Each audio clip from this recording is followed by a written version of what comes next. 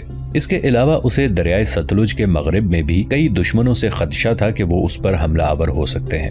انہیں سر فہرست مالوا کا ملو خان تھا، جس نے اب قادر شاہ کا لقب اختیار کر لیا تھا۔